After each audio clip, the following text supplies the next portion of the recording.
We are in a series called Forward here at the church. It is the theme it is the sermon series for January. It's kind of the theme for the year. We're focused on this one thing, forgetting the past and looking forward to what lies ahead.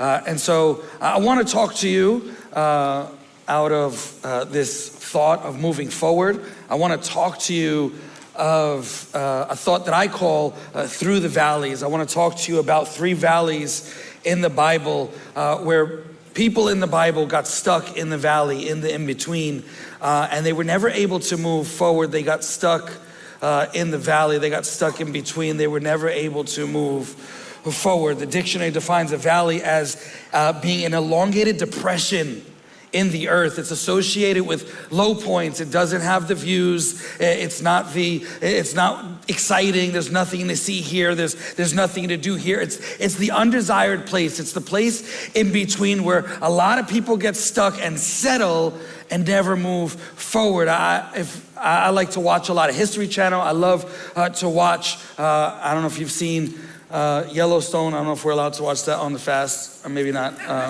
But all the other ones, 1883 and all that stuff of them moving west, right? Moving west. And like if you look at the history of the US, you got everyone along the eastern seaboard, and there's money in New York, and there's money over here, Philly, right? And all this, Boston. And so, and there's all these people on the east side. And then somebody figures out that there's gold in California. And so a lot of people are like, man, we gotta go get that gold. We gotta go get the bag over there. And so a lot of people move west, but a lot of people don't make it. A lot of people get stuck in the middle. They settle in the middle. That's why they're called settlers. It's called the Midwest. It's not called the Mideast because they got stuck and settled in the middle of going west. They never make it to California. They never make it to the finish line. They never make it to the end. They never get the gold. Welcome to Nebraska. Snooze. Sorry for those of you who are from Nebraska. But they started off good. They started off with good intentions. Maybe had a vision, maybe had a mission, maybe had a dream. Maybe they were like, man, we're gonna go get this gold. They started off good, but something happened along the way. And maybe at some point they just said, hey, we're just gonna take a break. Hey, we're just gonna sit here for a while. And a while becomes months, and months become years. And before you know it, like you can't even see moving on because you got comfy and you settled in and you made a house where you were, and you never get where you really wanted to go. You never get to the finish line. So many of us have been here where we're stuck in the middle, and we're like, I want to get there, but some stuff happened, and now we've been in this place for so long that we can't even see a way out. We can't see a way of getting back to even where we used to be. Like we're in this valley, we're like stuck in between, and we settle and we never get to the finish line. We all go through deep, dark valleys in our lives. Like there's a mountain here and a mountain here, and we're walking through this valley, and it's deep and it's dark and it's cold and it's damp, and we're like, man, up there's nice and up there's nice, but I don't know if I have the strength to climb. I don't have the strength to keep going. And we settle in the valley, and listen, it is so dangerous, and sometimes it's actually fatal. And so I want to encourage us that if you're in a valley, we're going to talk about three valleys here, that maybe some of you are stuck in one of these valleys. I want to encourage you, you got to walk through the valleys. We all go through valleys in our lives, but you got to go through it. We don't want to get stuck there. We don't want to settle there. So let me pray. Lord, help us to move forward through our valleys. This is our fight song. Take back our life song. Amen and amen. Hey, the first valley is the Valley of Eshcol. Valley of Eshcol. If you know your Bible history, Israel was in Egypt, right, for 400 years as slaves, and Israel now gets delivered, and they come out of Egypt, and all these amazing miracles happen, right? They go through the Red Sea, all the plagues happen, and then they get delivered. They go through the Red Sea, and now they're in the desert, and there's water from a rock, and there was dirty water, and someone threw wood in it, and it came clean, and now like there's fire by night and cloud by day, and they got manna and a quail falling from heaven. I mean, miracle after miracle after miracle after miracle. And 18 months, a year and a half, after leaving Israel, they finally come to this place where like this is the desert and that's the promised land. And they come to this place, there's the Jordan River, separating them. And they come to this place and they're like, all right, this is it. Here we go. Got the promised land right there. God promised, this is ours. God already said, take it. We're about to go in. And a bunch of the Israelites, they were scared, and they go to Moses, their leader, and they say, hey, Moses, maybe we should send some people in just to check out the land, just to make sure it's okay. And I go, why would we ever need to investigate the validity of a promise from God? Why would we ever need to check out what God said it is? If God said it is, then it is. I don't need to go check it out first and like dip my toe in to make sure it's okay. If God said it's good, it's gonna be good. I'm running in there with everything I got. I don't need to do a test run. Silly Moses says, okay, he listens to the people and he sends 12 spies, and it says they get one leader from every tribe. It's important. They were all leaders. All 12 were leaders. And so the 12 guys, the 12 spies, they go into the promised land, and it says they come to this valley, the valley of Eshcol. They come to this valley and they spend 40 days in this valley, and they see a lot of awesome stuff. See a lot of good stuff. They're like, man, it is good here. I mean, look at, this is a land flowing with milk and honey, just like God said it was. And they're like, look at this fruit. This fruit is incredible. I'm sure they tasted the fruit, tasted good. It says it was so big, the fruit was so big that it actually took 2 people to carry one bunch of fruit. And so they spend 40 days in the valley, and they wind up carrying the fruit back, and they get back over to the other side of the promised land, on this side of the promised land, and they go and they tell Moses and they tell everybody else, and they start to tell them about all the other stuff that they seen, like, man, the walls are really high and the giants are really tall, and I don't think we could do it. I don't think we have enough men, and our army's not big enough, and there's like all these things, there's all these obstacles, and I'm not sure that we could actually win. And they start to focus on the problems and get their eyes off the promise. And then fear sets in the hearts of millions and millions of Israelites, which causes them now to walk in circles in the desert. They never go on past the Jordan River. And so now they're stuck on this side walking in circles for 40 years. And every single one of them die in the desert except for 2 of them. There were 2 of the spies that gave a good report, but the 10 and every single other person, including Moses, die in the desert. They get stuck in the desert because of fear and unbelief. I call this the valley of doubt and fear and obstacles and bad reports. Listen, these Israelites, this generation, saw more miracles than any other generation in all of history. Yet they come to this valley, they come to this point, and they never make it into the next season. They forgot what God did before. They get scared at what was going on. And what's funny is, they carried the fruit with them.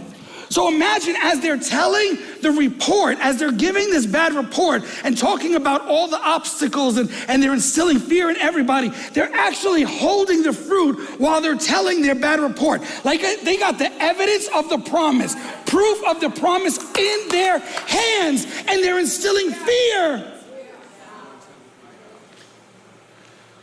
Like they had it right in front of them.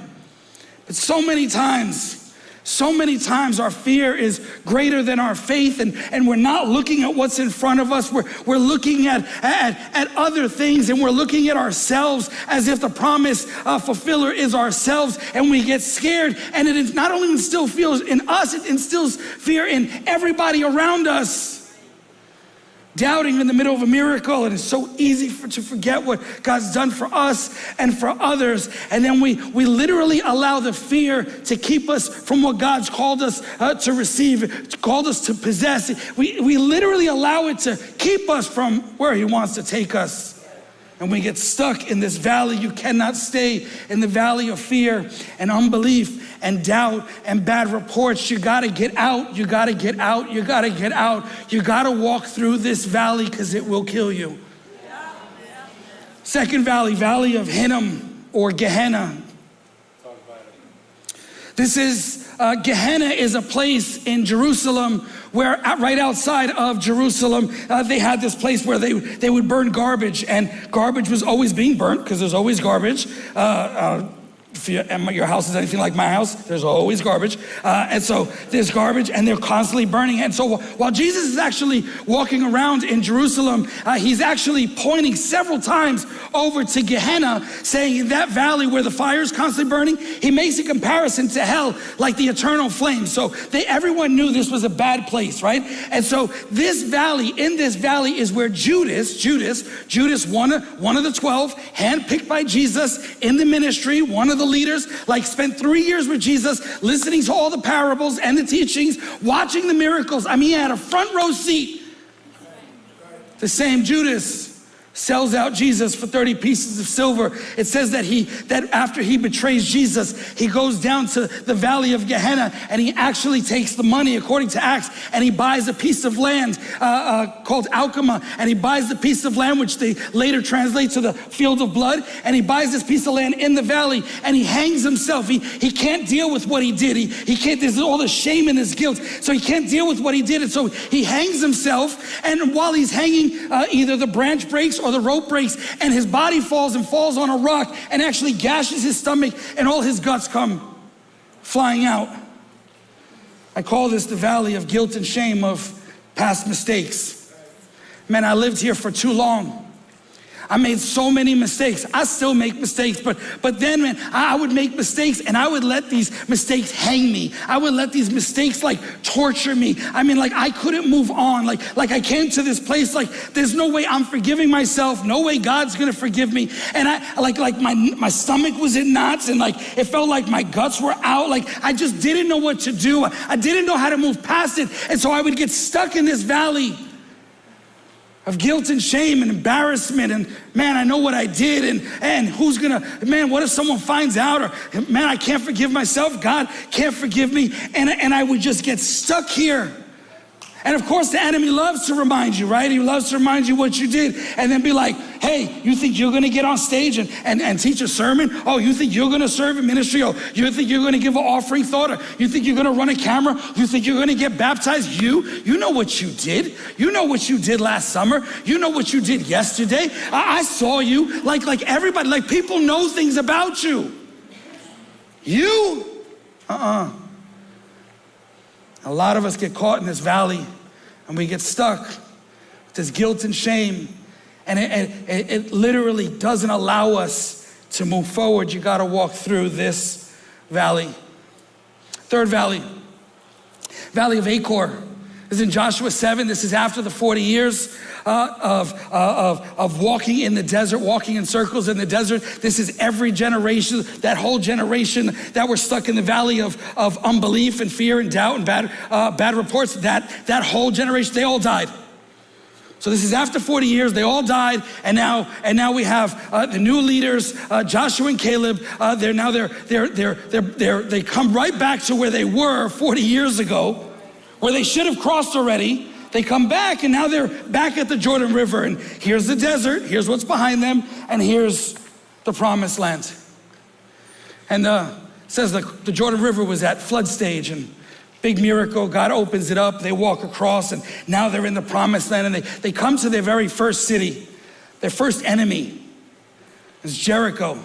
Remember, they heard about the walls, they heard about the giants, they heard about the armies, right? So the previous generation was scared. This generation walks in, and now they're like, all right, we got Jericho right there, and God's done so much for us. Like, let's go. Like, we got to go in here like big. We got to go in here big. It's like when you punch the bully first, right? Just to let him know you about that life. Like, we got to go in there big. Let's go.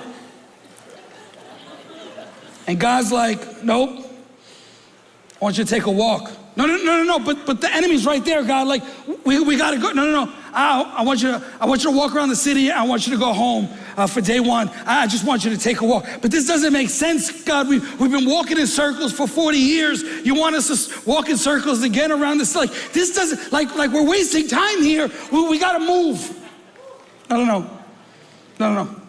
But the enemy's looking out the windows, laughing at us, like looking at us like, what a bunch of dummies. Like, wait, no. What did I tell you to do? Okay? So 6 days, he says, take a walk. Take a walk and go home. Walk around the city. Take a walk, go home. Take a walk and go home. Take a walk and go home.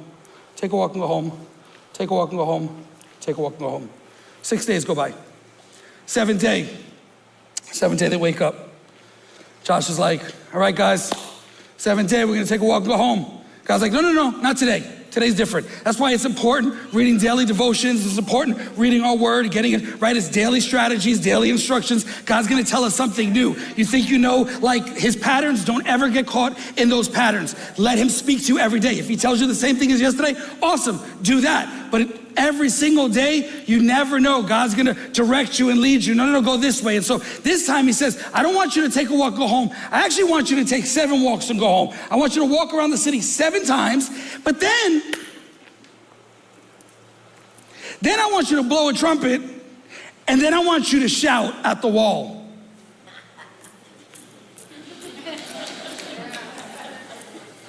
Okay. You want me to shout at the wall? If the enemy didn't think like we were nuts before. Okay, you want me to scream at the wall? Okay. And I'm like, God was preparing something. He knew what he was doing. He knew what he was doing in the hearts of the people. He knew what he was doing. He could have had them shout a week ago. There was a reason why he was doing what he was doing. He was preparing. Whether we get it or not, whether we understand it or not, I got to trust and believe that he's doing something. And so, okay, I'll say, all right, so now you want me to shout at this thing. See, and the thing is going to be, okay, so we're going to yell at this. Okay. Anybody could shout at the wall when it's come down already. Anybody could shout when the miracles already happened. God wants you to stand in front of that bank account and stand in front of that relationship and stand in front of that marriage and stand in front of the doctor's report. And he wants you to shout at that thing. He wants you to give that thing a shout of praise before you ever see a crack in the wall, before you ever see a budge on the relationship. Man, he's like, shout at that thing and praise me for it. Get prepared because I'm about to do something that thing that's been in your life for 6 days, that thing that's been staring you in the face, I'm about to make that thing crumble. You have no idea. You imagine you shout at that thing and people are like, what are you shouting for?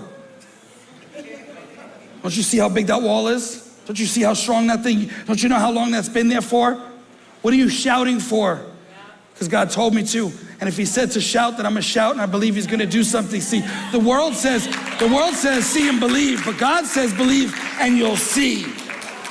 And then God says, hey, when you shout, when stuff starts to happen, I want you to get ready. Here's some instructions. I want you to run in there. I want you to destroy everything. Do not touch anything, okay? So they walk around 13 times now. 6 days, right? Once each, and then 7 times. So we're at 13 times, and then they blow the trumpets, and then they shout, and then the wall starts to fall. And could you imagine as they're shouting, and they start to see the cracks go up the wall, and pieces of the wall start to fall, and debris everywhere, and a cloud of dust just so thick in the air. You could imagine, the excitement and the faith of those soldiers rushing into that wall, doing what God's called them to do, man. After a week of waiting, after a week of doing what God told them to do, what they maybe saw as pointless, now they go rushing in. And out of this whole army, there's this guy named Achan. This guy was part of the army. He was in formation. He was in uniform. He was one of the guys that walked around the wall 13 times. He was one of the guys that obeyed. He was one of the guys that shouted at the wall when he was supposed to shout. He was one of the guys that crossed over the Jordan River when it was at. He's seen miracles. He was part of the team. He was in the army. He was part of Israel. Remember I said all 3 valleys, these are all about leaders. These are all about people in ministry. These are all about believers and Christians. These are not about other people. This is us, guys. This is us. This guy was trained, dedicated, sacrificial, willing to give his life for his country. He went in with a purpose. He charged into those falling walls screaming, shouting victory, excited to have won it, excited to have seen what God was doing. He was doing the impossible. He knew the game plan. He knew the vision. He knew the mission. He knew the training. He knew the rules. Destroy everything. Don't touch anything. He knew who he represented. He knew whose uniform he was wearing. He knew what he was supposed to do and what he was not supposed to do. He knew. But maybe as he's running, he's killing everything and he's destroying everything and he's running around the city of Jericho and he's flipping over tables and he's checking every closet. He's flipping over beds and he's looking at every cupboard, making sure there's no survivors. He's doing what he was supposed to be doing. Maybe, just maybe, there was this shiny something. And something catches his eye and he goes, ooh, that's nice. Maybe his anniversary was coming up. Maybe it was Christmas. Couldn't be Christmas. Jesus wasn't born yet.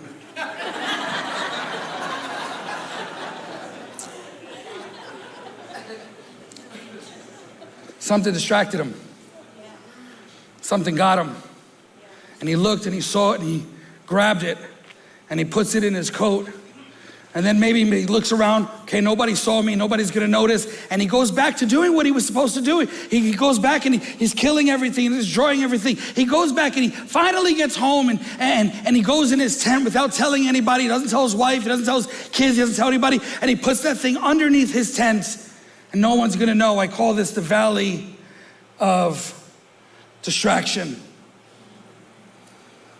Well, God reveals this to Joshua and he says, you guys cannot move forward until you deal with this thing. And so all of Israel, they go get Achan, but not just Achan, they get his wife and his sons and his daughters and his cattle and his sheep and all the stolen things and every single thing he had and even the tent, and they grab it all and they take it to this valley of Achor and they put it all in the valley of Achor along with his family, and they stone them and they burn their bodies and they put a huge rock on top of them. Talk about a bad day.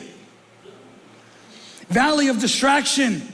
Pumped up about what God's called you to do. You know the game plan, you know the vision, you're literally on course doing what you're supposed to be doing, and then this little thing distracts you. Like just the littlest thing distracts you. Like you're looking around at what everybody else has, distracted. You're on Instagram and that one thing pops up and distracted. You said, hey, I'm gonna fast 21 days, cheeseburger, distracted. You're on social media or you're whatever, and you're saying, hey, I'm not gonna look at these things anymore, distracted. You say, hey, here's my New Year's resolution, distracted. Hey, here's what I'm committed to in my life, distracted. Hey, here's my 5-year plan, distracted. The littlest things.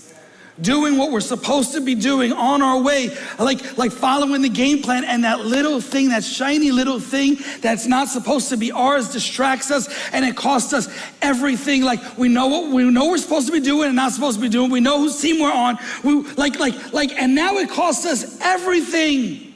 Yes. The littlest thing, because we easily can get comfy in that valley. And now, even after the biggest victory, we get distracted and it costs us everything. And we cannot live there. We have to get out. We have to walk through that valley, be it doubt, guilt, or distraction. Us as Christians cannot get stuck in these valleys. We all go through them, but we gotta go through them. And maybe you're currently in the valley of distraction. You're on course, you're doing what you're supposed to be doing, and you got distracted along the way, and things happen, I get it, but consequences followed, and you feel like you've lost everything. It hasn't just affected you, but it's affected your whole family, it's affected your house, and now you're just like, man, I've lost everything, and I don't know what to do. Today, let's go from distracted to decided. I was distracted, but I have made a decision to get back on course. I refuse to let what's distracted me and got me off course to keep me off course. I refuse to let these distractions stone me, burn me, kill me, keep me from moving forward and obtaining what God has for me and my family. I'm not living on the fence anymore. I'm not living with 1 foot in and 1 foot out. I'm putting 2 feet in the middle. I'm all in and moving forward. It cost me so much already. But I've decided it's not going to cost me anymore. And what it already cost me, I serve a God that says, I will repay you for the years the locusts have eaten.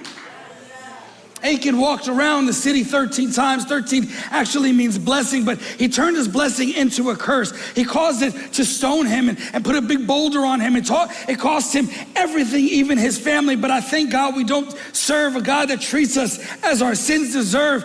We don't deal with the same consequences. They no longer have to stone us, put a big rock on top of us, because Jesus, the rock, took on the curse and laid it out all for us so that we could be blessed with life and live a life in abundance. Don't you dare stay in the valley of distraction. Hosea 2:15 says, I will make the valley of Achor a door of hope. Even when you mess up, even when you got off course, even when it distracted you. There's a door, there's a way out that God provides, but you gotta walk through it. You got to walk through it, no longer distracted. I am attracted to Jesus. My eyes are focused. I'm focused now. I'm focused on the one who chose me. I'm focused on the one who sets my feet to dancing and my joy, my morning to joy. Like I'm focused on the one who paid the debt. Man, I'm focusing on this one thing, forgetting the past and looking forward to what lies ahead. I got a new focus now. I'm not distracted no more. I'm attracted to Jesus. Maybe you're in the valley of guilt and shame of past mistakes. You're like, I'm damaged goods. I'm not good enough. I give up.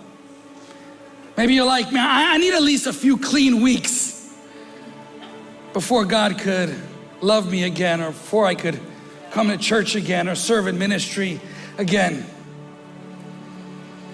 You don't deserve to stand here now, nor after a few clean weeks. If you think you get to deserve it at some point because of good behavior, you are making grace about you, and it is in spite of you. All you have to do is accept it. That's why it's grace. It is inconceivable. It is unthinkable. It seems too good to be true, and it is.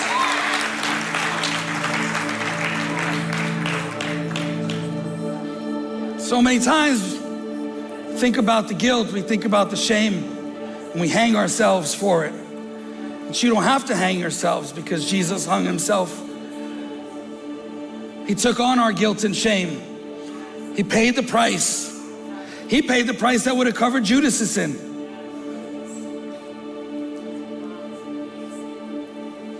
God saved us in the middle of our sin, and he loves us so much just as we are, but he loves us too much to keep us as we are. And so he doesn't want us to stay where we are. He wants us to move forward. We don't have to worry about the past. We don't have to focus on what's behind us. Man, we're looking forward to what lies ahead. That's my Jesus. And listen, if you're not in Christ Jesus, I'll give you a chance at the end. But for those of you who do have a relationship with Jesus Christ, this is the best freeing news ever. This is grace. There is no condemnation for those who are in Christ Jesus. We don't have to think about the past, the guilt and the shame and the mess ups. We don't have to think about that.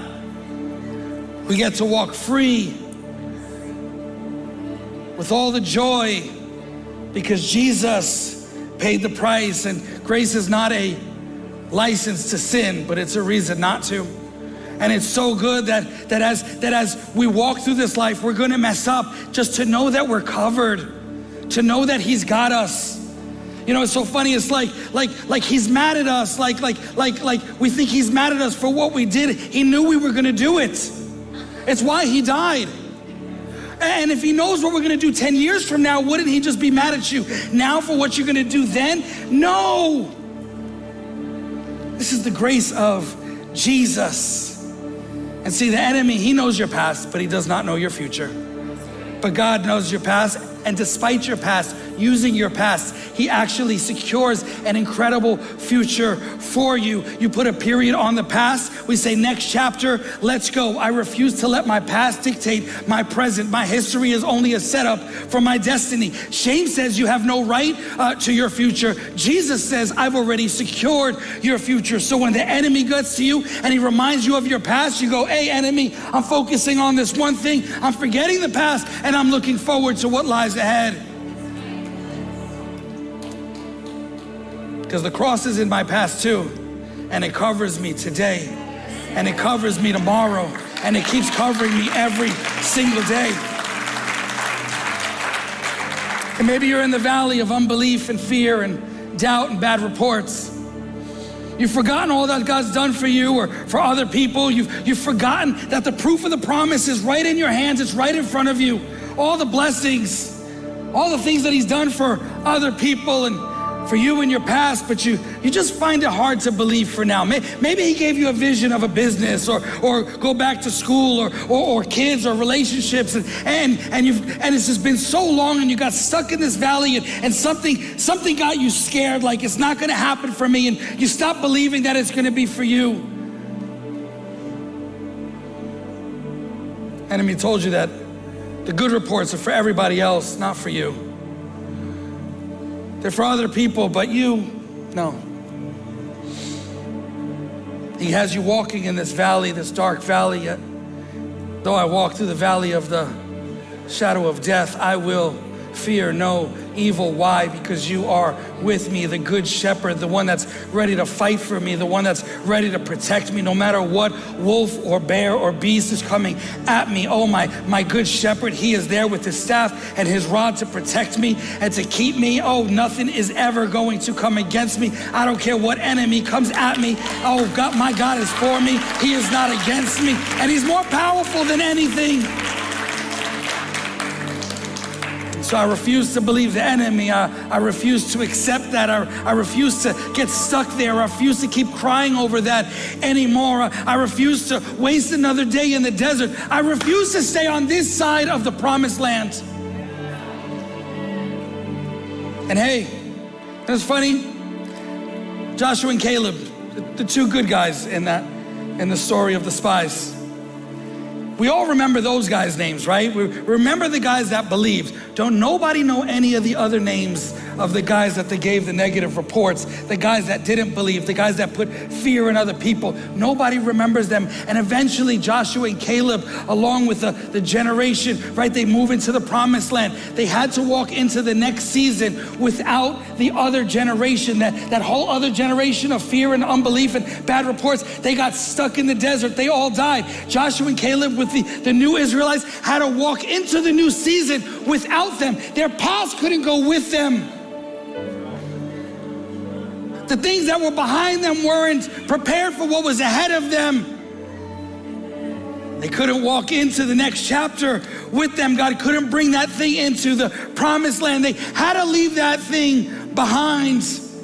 You're like, man, I wish I had those 40 years back. Maybe, but God has more ahead of me than what's behind me. And then there's this one thing that I do. I focus on this one thing, forgetting the past, forgetting what distracted me, forgetting what messed me up, forgetting what got me scared, forgetting all that, the past guilt and the shame and all the mistakes and the mess ups. Man, I'm looking forward to what lies ahead.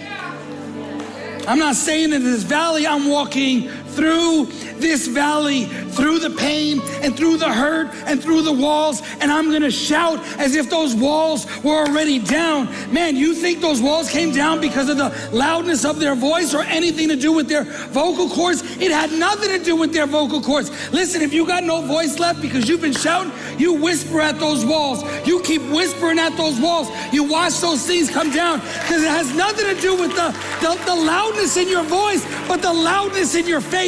It was the trust, it was the belief, it was the faith, and my faith looks forward. I'm looking forward to it. Somebody say, I'm looking forward to it. I don't know what it is, but I'm looking forward to it. My faith is what's ahead of me. My faith is what's in front of me. My faith is not what's behind me. So I'm trusting the author of the next chapter, and I will not let what's behind me keep me stuck to taking on what's ahead of me. I'm trusting in the one that died for my guilt and the shame. I'm trusting in the one. I'm trusting in the one. My good shepherd, the one that's got me. The one that says, hey, do not fear because I am with you. Trusting in the one that keeps me attracted.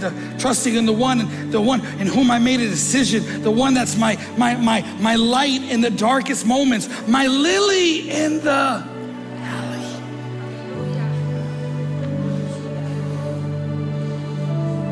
2023, second weekend, or one weekend, second Sunday. I'm not doing 2023 like I did 2022. There's stuff in the past I'm not bringing with me in the new year. There's stuff in my past that I'm not bringing with me in my next season. There's stuff in my past I'm not bringing with me in my next marriage. There's stuff in my past that I'm not bringing with me in my next relationship. There's stuff in my past that I'm not bringing with me in my next friendship. There's stuff in my past that I don't want to keep walking with me. I'm leaving it back there. Oh, I'm looking forward. I'm excited. Man, this faith is in me, and I'm like, God, I'm looking forward. I don't know what it is. I don't know what it looks like, but I'm looking forward to it. And I'm gonna shout because I believe that you're already breaking those walls down. I believe that you're opening up the rivers so that I can cross into my next season.